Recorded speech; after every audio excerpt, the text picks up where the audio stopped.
안녕하십니까. 매일 아침 조간신문의 주요 기사를 딱딱 풀어서 해석해드리는 주간 딱풀 2월 1일 목요일에 인사드립니다. 총선 이제 2달 남짓 남았습니다. 지금 구도가 원래 윤석열 대 이재명 구도에서 한동훈 비대위원장의 등판으로 한동훈 대 이재명 구도로 급격히 바뀌어 있죠.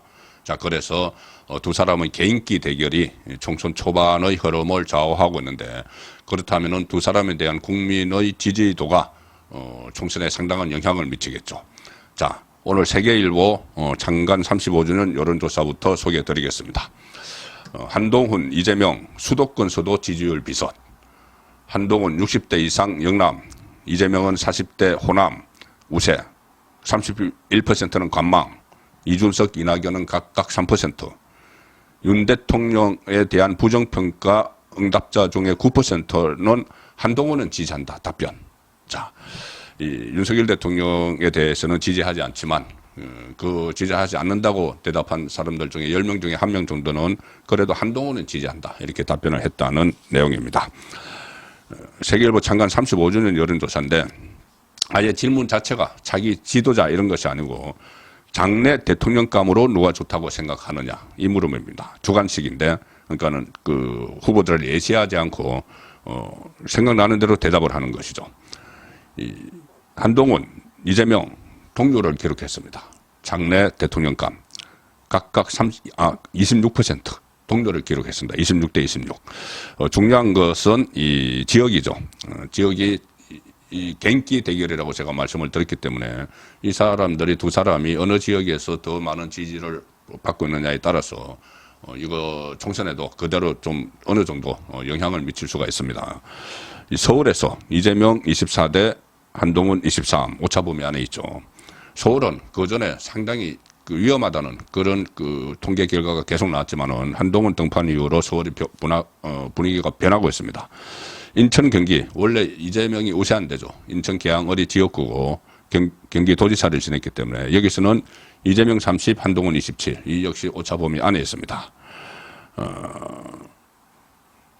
진영 대결 양상이 지금 뚜렷해서 그대로 보수층에서는 한동훈 50, 진보층에서는 이재명 53 이렇게 됐는데 성부처 중도층이죠. 중도층에서는 이재명 22, 한동훈 17 이렇게 됐지만 이재명이 약간 앞섰지만 이것도 상당히 중도층에서 추격을 하고 있는 그런 양상이 이어서 앞으로 여기도 분위기가 반전될 가능성이 있습니다.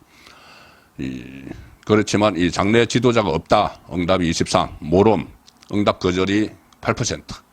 특히 중도층의 44%가 선호하는 사람이 없다고 답하거나 응답을 거절해서 이 중도층 공략이 또 최대 성부수가 될 수 있다. 이런 분석이 나오고 있습니다. 자, 이 상황에서 이재명은 어제 신년 기자회견을 했죠. 저도 기자회견, 정치 지도자의 기자회견을 수없이 많이 봤지만 어제 이재명 기자회견 같은 그 상황은 좀 당혹스럽기도 합니다.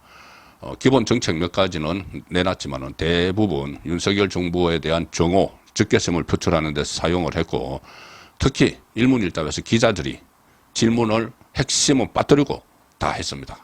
이게 기자의 자질 문제인지 사전에 조율을 한 건지 이 기자들이 순치된 건지 민주당 출입 기자들이 어느 경우도 저는 큰 문제라고 생각을 하고 있습니다. 어제 이재명은 기자회견에서 출생 기본소득 만들자, 자 그렇게 이야기했습니다.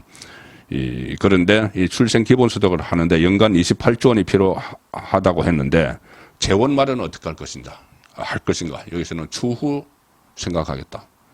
한동훈 비대위원장의 말이 생각나는 대목이었습니다. 어제 그 이야기를 들을 때는 야당은 다수당이지만은 실천이 담보되지 않은 약속만 하는 것이다. 여당은 소수당이지만은 정책을 실천할 수 있다.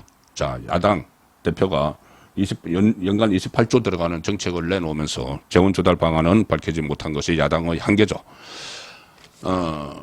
조선일보 정치면 기사입니다. 야 대표 신년 기자회견. 이재명 대통령의 이념 전쟁에 암살 테러가 벌어졌다. 대통령의 이념 전쟁 때문에 암살 테러가 벌어졌다는 이야기입니다. 최근 자신의 흉기 피습 사건에 대해서 대통령이 국민을 편가르고 시대착오적 이념 전쟁을 벌인 결과 우리 사회는 더 극심하게 분열되고 있다. 급기야 상상조차 할 수 없었던 정치인 암살 테러가 가장 안전하다는 대한민국에서 벌어졌다. 이렇게도 이야기합니다. 옷을 갈아입을 때마다 거울에 비친 목 흉터가 끔찍하게 느껴지기도 한다. 이번 저에 대한 소위 암살 시도가 개인에 의해 벌어진 일이라 생각하지 않는다. 정치 테러라고 하는 건 역사 속에서도 사회 전체적 분위기나 특정 집단의 욕망에 따른 경우가 많았다. 그분이 저하고 무슨 사적 감정이 있다고, 그 섭격범. 백주대낮에 1년 동안 칼을 갈아서 단검을 만든 다음에 연습까지 해가면서 자신의 모든 것을 걸고 정확하게 목을 겨눠서 칼을 찌르겠느냐. 자, 이 특정 집단의 욕망에 따라서 정치 테러가 이루어진다고 이렇게 했지만 그 특정 집단이 지금 윤석열 정부를 가리키는 거죠. 그래서 대통령이 이념전쟁이 암살 테러를 불러일으켰다. 이런 주장을 지금 하고 있는 겁니다. 그러면서 뭐라고 하냐면은 적대적 언어를 국민의 모범이 돼야 할 정치인이 마구 내쏟는다. 지금 본인이 지금 그렇게 말을 내쏟고 있죠. 그러면서도 정부 여당에 대해 제가 인간적 비난을 하거나 정책적 비판에서도 도의와 한계를 넘은 일이 없다. 국민께도 호소한다. 미워하지 마시라. 미워하면 미움받는다. 본인이 지금 정오, 적개심을 막 표출하면서 이런 이야기를 하는 겁니다. 도저히 이해할 수 없는 화법인데, 자, 선거제. 총선이 2달 남짓 남았는데 선거제에 대해 민주당이 계속 주판화를 퉁기고 있죠.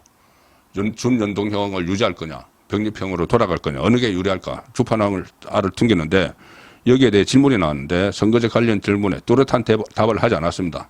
신중하게 의견을 수렴 중이다. 이렇게만 이야기했습니다. 그러면은 물어봐야죠. 아니, 그 전에 준연동형을 했다가 이것을 뭐 병립형으로 바꾸려는 이유가 뭐냐, 정치적 그 유불리 계산 아니냐, 이렇게 추가로 물어봐야 되는데 물어보는 기자가 없었습니다.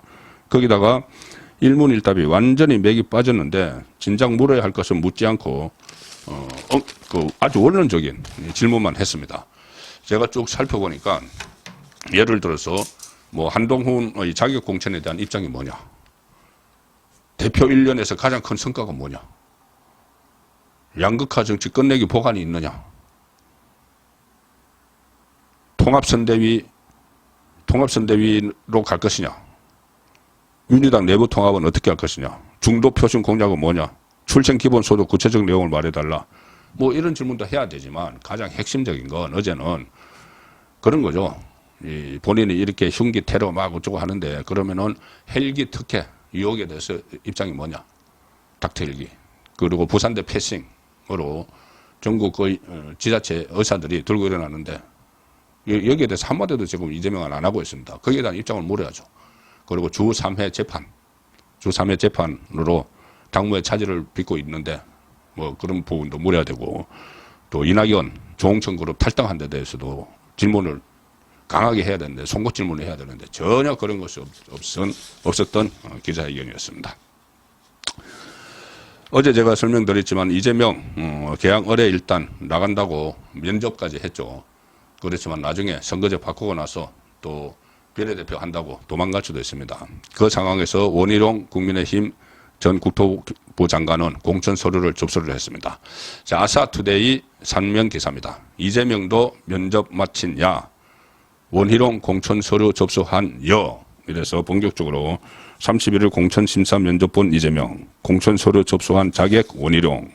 이래서 두 사람이 일단 맞대결 국면으로 들어가지만 말씀드린 대로 선거법 개정하고 이재명이 비례대표로 빠질 수도 있습니다. 아시아투데이 기사를 소개해드렸는데 오늘 오후 2시에 제가 아시아투데이 TV에서 제가 진행하는 son국간의 현장 정치 2시부터 1시간 반 동안 라이브 방송이 있습니다. 오늘도 지난주에 이어서 김경국 전 국제신문 서울본부장 한 30년 정도 정치부 기자를 했는데 김경국 기자와 함께 정치 시사 현안 속풀이 하듯이 한번 풀어보겠습니다. 오늘 오후 2시에 아시아투데이 TV에서 방송되는 son국간의 현장 정치 라이브 방송 많은 시청과 응원 부탁드리겠습니다. 국민의힘이 어제 정당 하나를 만들었습니다. 자, 무슨 까닭일까요? 동아일보 정치면 기사입니다. 여 위성정당 발기인 대해 당명 국민의 미래 결정. 여당은 이것이 야당 압박용이다. 야당은 꼼수다. 이렇게 이야기했는데 이거 일종의 플랜 B입니다. 국민의힘 플랜 B. 2020년 그대로 지금 선거법이 해서 비례대표제를 하게 되면은 위성정당을 안 만들 수가 없습니다. 위성정당을 만들어서 거기서 정당 득표를 얻는 만큼 이 의석수를 가져가서 나중에 합치는 거죠. 자, 민주당도 안 바뀌면 선거법이 안 바뀌면 그렇게 할 겁니다. 그래서 먼저 선제적으로 플랜 B로 국민의힘의 위성정당 국민의 미래를 만들었습니다. 2020년에도 미래한국당, 지금 국민의힘 전신이죠. 미래한국당이 미래통합당을 만들고 더불어민주당이 더불어시민당을 만들었죠.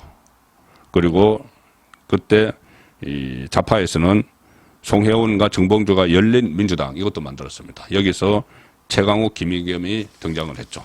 자, 그런 그 선거법이 개정되지 않으면은 그런 상황이 재현되는 겁니다. 자, 마지막 소개해 드릴 기사는 중앙일보 신명 기사입니다. 두 건의 재판 기사입니다. 고발 사주 손준성 대구고검 차장검사 징역 1년, 전대 돈봉투 윤관석 징역 2년. 손준성에 대해서 법원은 정치 중립 위반을 시도했다. 윤관석에 대해서 법원은 정당 민주주의를 위협했다. 이렇게 판결을 했습니다. 2월 1일 보내드린 조간 따풀이었습니다.